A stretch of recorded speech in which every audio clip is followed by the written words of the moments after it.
Oke, Oke, Assalamualaikum warahmatullahi wabarakatuh. Waalaikumsalam Waalaikumsalam warahmatullahi warahmatullahi wabarakatuh. wabarakatuh. Oke, selamat sore teman-teman semuanya. Selamat datang di podcast Arunika. Yeay. Jadi, perkenalkan terlebih dahulu, saya adalah Rinda Andriana dan pada kesempatan kali ini saya akan bertindak sebagai moderator di podcast Arunika. Jadi hari ini kita akan membahas isu strategis kontemporer yang cukup dekat nih dengan dunia kita sebagai dosen, yaitu di dunia akademik, yaitu plagiarisme di dunia pendidikan. Topik ini penting karena menyangkut integritas, kejujuran akademik, dan kualitas pendidikan itu sendiri. Nah, jadi bisa kita lihat nih di layar ada selain saya ada 4 orang lagi. Bisa diperkenalkan terlebih dahulu. Ada Pak Donis. Silakan Pak Donis memperkenalkan diri. Baik, perkenalkan untuk semuanya ya. Saya Donis Daviska. Saya di sini sebagai dosen di Fakultas Hukum Universitas Bangka Belitung. Fokus di kajian saya itu sebenarnya hukum tata negara. Jadi ini juga sedikit relevan ya terkait hal-hal yang terjadi fenomena saat ini jika dibahas melalui konteks hukum tata negara sebenarnya. Sekian Ibu. Oke, terima kasih Pak Donis. Selanjutnya ada Budila. Silakan Budila memperkenalkan diri.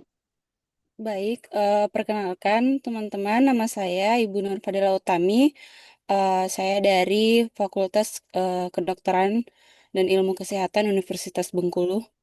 Ya, saya dosen bagian administrasi rumah sakit. Oke, terima kasih Budila. Selanjutnya kita juga kedatangan Bu Sekar. Silakan Bu Sekar.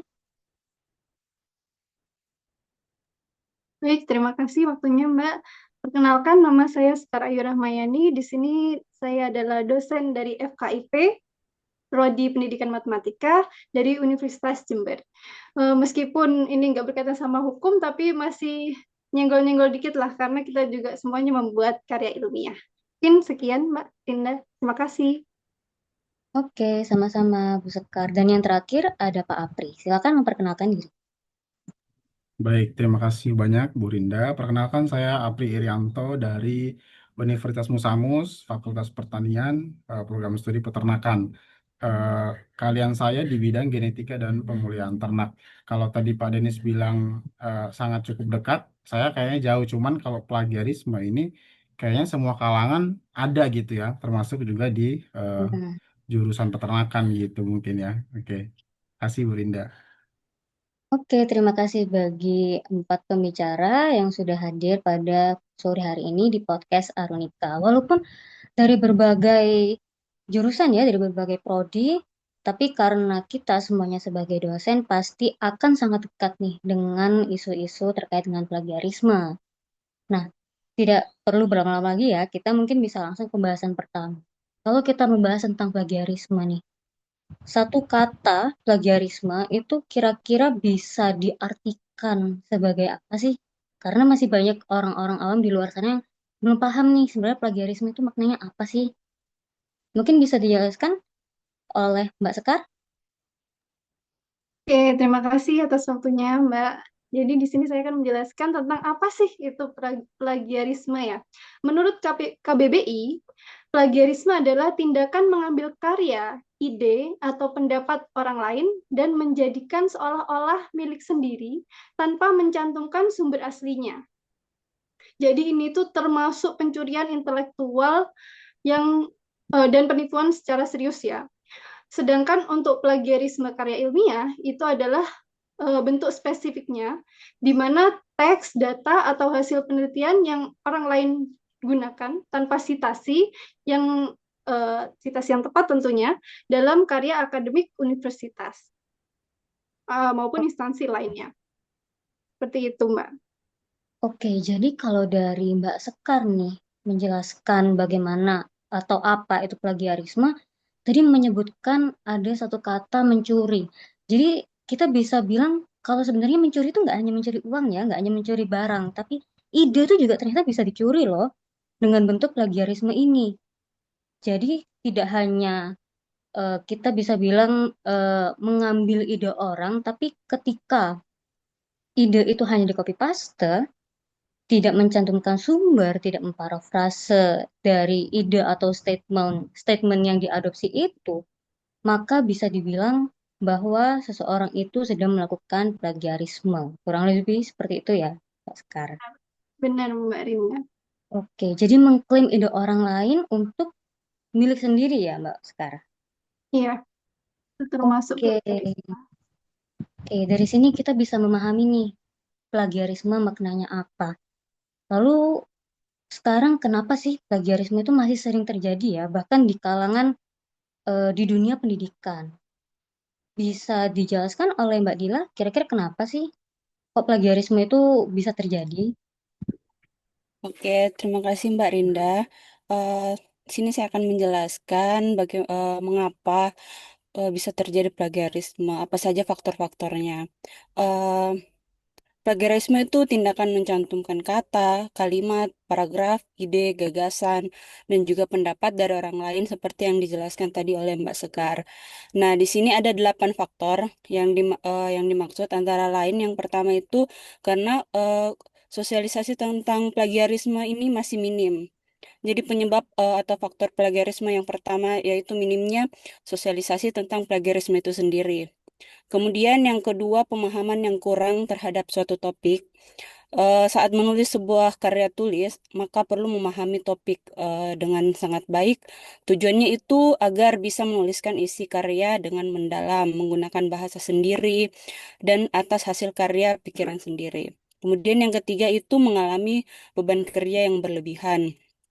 Di sini, seperti kita dosen, memang harus diakui memiliki banyak sekali tugas dan tanggung jawab. Beban kerja bisa meningkat dengan adanya tugas tambahan, apalagi jika dosen tersebut memiliki jabatan rangkap di dua instansi atau lembaga yang berbeda. Kemudian yang keempat, pengawasan yang minim. Minimnya pengawasan ini bisa menjadi faktor pemicu tindakan plagiarisme, sebab dalam menulis karya tulis memang paling mudah adalah copy paste karya orang lain. Kemudian yang kelima, kemajuan teknologi khususnya internet. Kemajuan teknologi ini menjadi faktor penyebab plagiarisme khususnya internet dan perangkat yang digunakan untuk mengakses. Kemudian yang keenam, punya sifat malas. Sifat malas yang dimiliki kalangan akademik baik mahasiswa ataupun dosen bisa menyebabkan tindakan plagiarisme. Kemudian yang ketujuh, punya attitude yang negatif. Etika dan moral diketahui menjadi landasan penting dalam menjalani kehidupan. Ketika seseorang mempunyai etika yang baik dalam menulis karya, maka dijamin akan bebas dari tindakan plagiarisme. Kemudian dan yang terakhir itu tekanan berlebihan dari lingkungan sekitar. Faktor penyebab plagiarisme yang terakhir ini adanya tekanan lebih dari lingkungan sekitar, misalnya mahasiswa itu dituntut oleh dosennya atau mungkin orang tuanya untuk punya karya tulis yang sempurna, sekaligus mendapatkan nilai mata kuliah yang memuaskan. Mungkin itu saja, Bu Rinda. Oke, jadi dari Bu Dila sudah menjelaskan banyak sekali faktor, ada 8, dan dari 8 faktor itu bisa kita simpulkan bahwa sebenarnya plagiarisme ini bisa muncul dari dalam diri kita sendiri ataupun dari luar eksternal, di mana kurangnya pemahaman, lalu tekanan dari akademik, dan juga tekanan dari lingkungan sekitar, itu juga bisa membuat seseorang akhirnya melakukan copy paste atau mengambil ide orang lain dan dianggap atau diklaim menjadi miliknya sendiri, sehingga orang tersebut bisa dikatakan melakukan plagiarisme. Setelah ini kurang lebih akan masuk ke aspek siapa sih orang yang paling mungkin untuk melakukan plagiarisme. Bisa dijawab oleh Pak Apri, kira-kira siapa saja sih yang bisa melakukan plagiarisme? Apakah hanya dosen saja yang seperti yang disebutkan sama Budila atau mungkin ada pihak-pihak lain? Silakan Pak. Ya, baik, terima kasih Bu Rinda. Nah, kalau kita mendengarkan atau mendengar kata plagiarisme nih, banyak dari kita langsung teringat pada mahasiswa ya. Selalu mahasiswa gitu ya yang melakukan plagiarisme gitu ya. Nah, memang benar mahasiswa sering menjadi pihak yang paling rentan terlibat plagiarisme. Nah, terutama dalam tugas kuliah ya, laporan praktikum, proposal, hingga bahkan skripsi gitu. Nah, hal ini biasanya dipicu oleh tekanan waktu, kurangnya pemahaman tentang teknis citasi, serta kemudahan akses sumber digital. Namun, plagiarisme bukan hanya persoalan mahasiswa. Jadi, dosen juga memiliki potensi melakukan plagiarisme ternyata ya, khususnya dalam penulisan artikel jurnal, ya, buku ajar, proposal, maupun laporan penelitian. Bentuknya bisa berupa menyalin karya orang lain tanpa apa namanya referensi ya, melakukan self plagiarisme atau menggunakan karya mahasiswa tanpa mencantumkan kontribusi mahasiswa tersebut ya. Mungkin kalau kebutuhan BKD yang tiba-tiba menyerang gitu ya, jadi butuh jurnal dadakan, nah ini penelitian mahasiswa bisa dipakai tanpa mencantumkan nama dari mahasiswa tersebut. Nah, selain itu, peneliti dan tenaga akademik juga termasuk pihak yang terlibat, terutama dalam kegiatan publikasi ilmiah. Nah, perguruan tinggi pun berperan secara tidak langsung ketika institusi tidak memiliki kebijakan anti plagiarisme yang jelas, minim sosialisasi etika akademik, serta lemah dalam pengawasan karya ilmiah. Maka lingkungan akademik menjadi rentan terhadap pelanggaran. Dan terakhir, ada pihak eksternal seperti jasa pembuatan karya ilmiah yang semakin memperbesar peluang terjadinya plagiarisme. Mungkin kalau kita dengar di luar juga ternyata ada gitu yang pihak-pihak yang apa namanya bisa dibilang mencari keuntungan dari plagiarisme ini gitu untuk memudahkan para mahasiswa, dosen dan teman-teman lainnya. Seperti itu, Bu Rinda. Oke, baik. Cukup komprehensif nih. Jadi, penjelasan dari Pak Apri menjelaskan siapa saja yang bisa melakukan plagiat. Itu tidak hanya mahasiswa, dosen juga, dan siapapun sebenarnya bisa mencuri ide milik orang lain. Nah, kita balik lagi ke Bu Sekar. Bu Sekar, kalau kita lihat dari fenomenanya nih, plagiarisme itu paling sering terjadinya di lingkungan seperti apa sih? Apakah kalau kita membahas karena kita sekarang dosen nih, apakah hanya terjadi di level pendidikan tinggi saja? Silakan Bu Sekar. Oke, baik. Terima kasih, Mbak Linda. Jadi, untuk meneruskan tadi dari Pak Apri ya, itu kebanyakan menjelaskan tentang di perguruan tinggi ya. Jadi saya bahas itu dulu. Jadi di plagiarisme ini terjadi di berbagai jenjang ternyata. Tetapi yang paling banyak terjadi itu di lingkungan pendidikan tinggi. Karena di sini nih banyak jenis-jenisnya.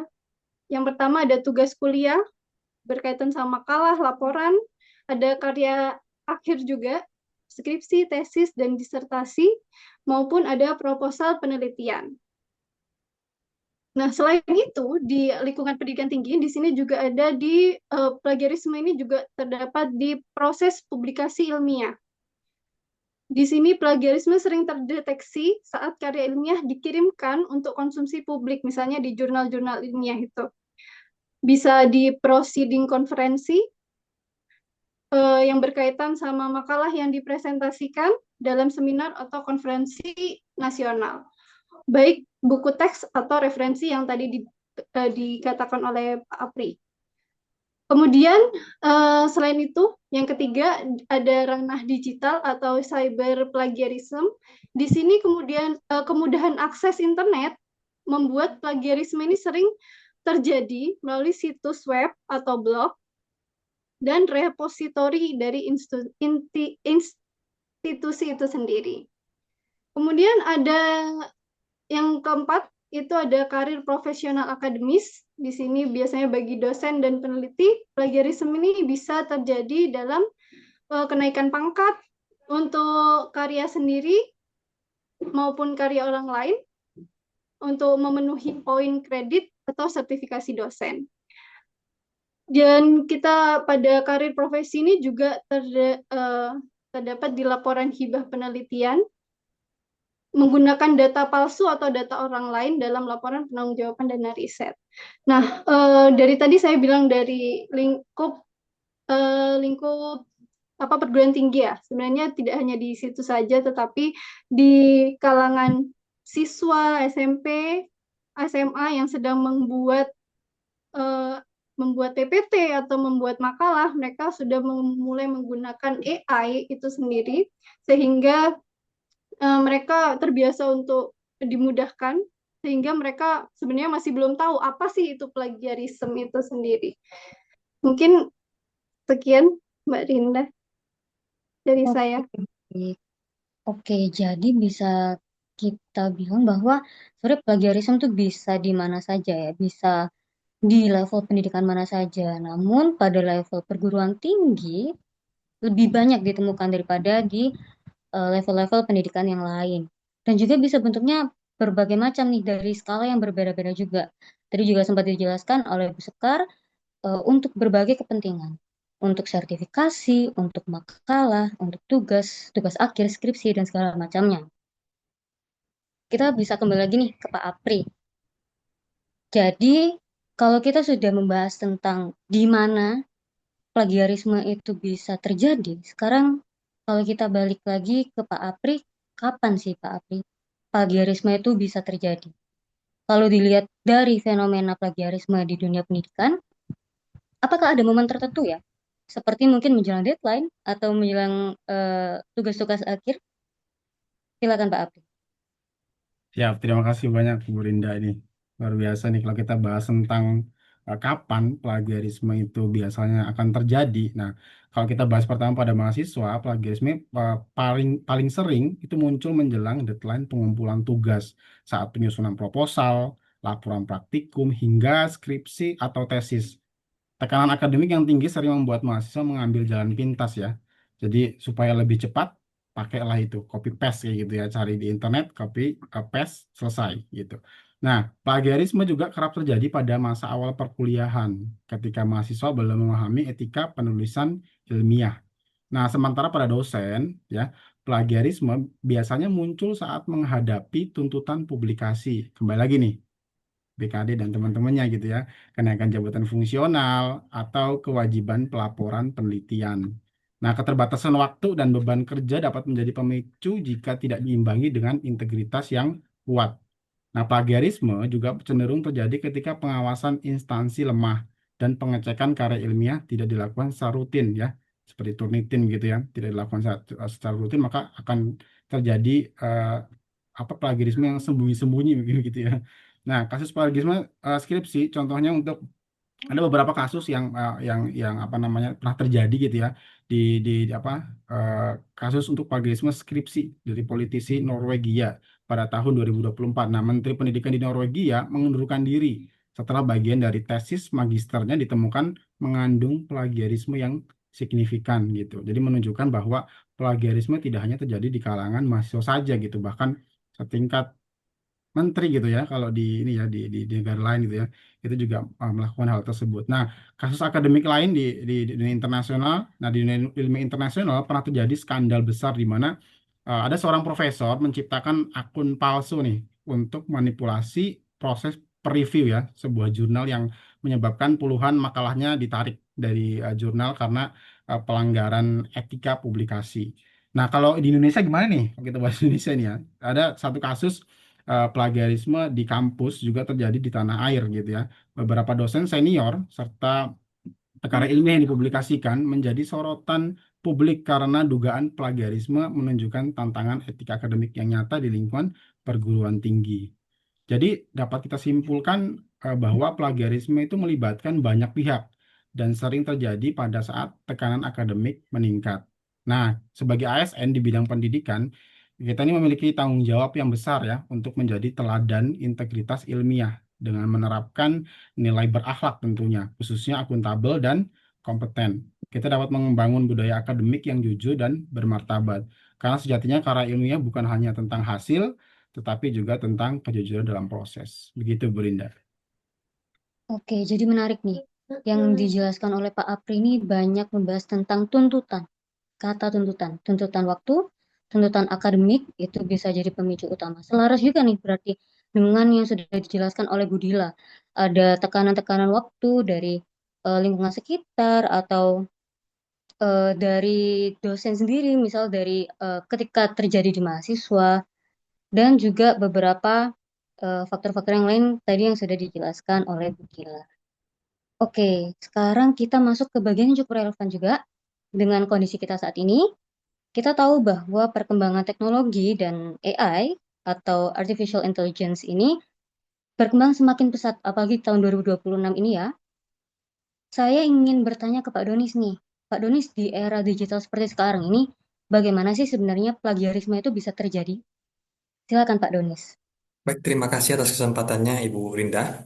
Ya, untuk pembicaraan kita pada sore ini sangat menarik sekali ya, karena memang bersamaan dengan pesatnya perkembangan teknologi AI, Artificial Intelligence, terdapat banyak fenomena yang sudah dijelaskan oleh narasumber sebelumnya ya, itu sangat menarik sekali, baik dari mahasiswa yang mungkin dibatalkan status skripsinya, kelulusannya, atau mungkin di tingkat jajaran senior di akademisi, di kampus, di jabatan fungsional atau struktural tertentu ya, bahkan sampai mengundurkan diri. Saya akan bantu melengkapi di sini itu menjadi pembahasan yang lebih detail lagi ya. Kita bahas dari dua sisi saja. Yang pertama, bagaimana plagiarisme itu terjadi di era digital ya. Kemudian bagaimana cara mengatasinya. Jadi ada dua pembahasan di sini. Yang pertama itu saya akan bahas mengenai bagaimana plagiarisme itu terjadi. Sebelum 2002 ya, perkembangan ChatGPT ya, kita masih eh, menggunakan cara-cara manual ya untuk melakukan kutipan atau melakukan tulisan karya ilmiah dengan cara membaca buku, sehingga potensi-potensi plagiarisme ini juga masih sangat sulit sebenarnya untuk dideteksi, kecuali memang itu diakui oleh orang lain yang merasa hak atau karyanya itu dilakukan plagiarisme. Tapi selebihnya itu sangat sulit dideteksi juga. Nah, kemudian seiring perkembangannya terjadi dengan era AI ini, itu banyak sekali platform yang berkembang ya, yang memudahkan kita untuk mendapatkan informasi, sehingga dia mulai bertransformasi nih menjadi copy paste. Nah, kemudian di sini menarik dari mulai manual, kemudian tinggal satu klik saja kita bisa mendapatkan informasi yang sangat komprehensif, ya seperti itu. Kemudian yang pertama itu ada yang namanya cara mosaik plagiarisme analisis atau analisis plagiarisme mosaik, di mana seseorang mengambil potongan-potongan kata dari berbagai sumber internet, kemudian menyambungkannya dan tanpa menuliskan sumbernya dari mana. Nah, analisisnya itu dilakukan dengan pembacaan atas penggabungan frasa saja di situ dari berbagai sumber yang ada. Meskipun ya tanpa variatif ya. Jadi secara leksikal itu tidak terlihat nampak, tapi tetap mengadopsi atau ada pikiran-pikiran dari orang-orang yang memang sudah pernah menulis karya tersebut sebelumnya. Seperti itu. Kemudian yang kedua itu penggunaan artificial intelligence seperti ChatGPT atau mungkin Gemini ya yang saat ini sangat sering digunakan. Secara tidak etis seseorang itu bisa menghasilkan ribuan kata ya ketika mencari sesuatu sumber. Kemudian mengakuinya sebagai pemikiran orisinalitas dirinya. Nah, itu yang menjadi problem kedua. Kemudian yang ketiga, caranya yaitu self plagiarism. Nah, ada kata self di sini, berarti di mana seseorang itu menggunakan karyanya yang lama atau kita sendiri ya untuk tugas baru tanpa menyebutkan bahwa itu adalah karya yang pernah dipakai sebelumnya. Mungkin untuk menaiki tingkat citasi dan lain sebagainya itu juga bisa ya sebagai salah satu cara atau bagaimana plagiarisme itu bisa terjadi. Nah, kemudian solusinya bagaimana? Ya, kita harus eh, menggunakan teknik parafrase sebenarnya. Kita harus membiasakan diri ya untuk membaca, memahami, lalu menuliskan kembali ide tersebut. Jadi kutipan itu bisa kita adopsi, namun kita menggunakan bahasa yang sudah kita eh, edit nih dalam hal pikiran kita, kebebasan berpikir ya. Kemudian kalimat itu kita tuangkan maknanya. Kemudian yang kedua adalah kutipan yang sah ya atau citing, yaitu tidak ada salahnya mengambil referensi asalkan kita memang memberikan penghormatan kepada penulis aslinya ya melalui sitasi yang benar seperti saat ini kita mengenal yang namanya Mendeley. Kemudian di sisi lain gaya selingkungnya mau body note atau footnote apa ya itu sudah sangat membantu sekali. Dan yang terakhir yang ketiga itu solusinya pemanfaatan teknologi digital ini. Jadi pemanfaatan teknologi digital ini juga ada positif dan negatifnya. Kita harus bisa menggunakan membawa masalah ini juga um, apa kita bisa menggunakan aplikasi pendeteksi kemiripan ya Turnitin dan lain sebagainya seperti itu Ibu Rinda. Oke, baik. Oke, dari diskusi kita hari ini, kita bisa langsung simpulkan nih bahwa plagiarisme ini sebenarnya adalah pelanggaran ya, pelanggaran integritas akademik, yang mana penyebabnya beragam, Banyak sekali tadi mulai dari kurangnya pemahaman secara internal, tadi juga sempat dijelaskan oleh Budila, hingga tekanan akademik yang tadi bahkan dimention 2 kali nih sama Budila dan juga Pak Apri. Dampaknya luas, tidak hanya pada individu, tapi juga nanti bisa berdampak besar pada institusi dari pelaku plagiarisme tersebut. Dari dijelaskan oleh Pak Donis, kita dapat solusinya. Solusinya yang utama adalah edukasi, kesadaran dari setiap orang terkait dengan etika dan juga sistem pengawasan yang tegas. Oke, baik. Dari seluruh pembahasan yang kita sudah lakukan pada sore hari ini, semoga diskusi ini bisa jadi pengingat bagi kita semua untuk bisa lebih menjunjung tinggi kejujuran akademik. Saya sebagai moderator, mohon maaf jika dalam memandu diskusi ini masih terdapat kekurangan. Terima kasih atas perhatian teman-teman semua. Wassalamualaikum warahmatullahi wabarakatuh. Waalaikumsalam. Waalaikumsalam warahmatullahi Wabarakatuh. wabarakatuh. Terima kasih. Terima kasih, Bu. Terima kasih, Bu.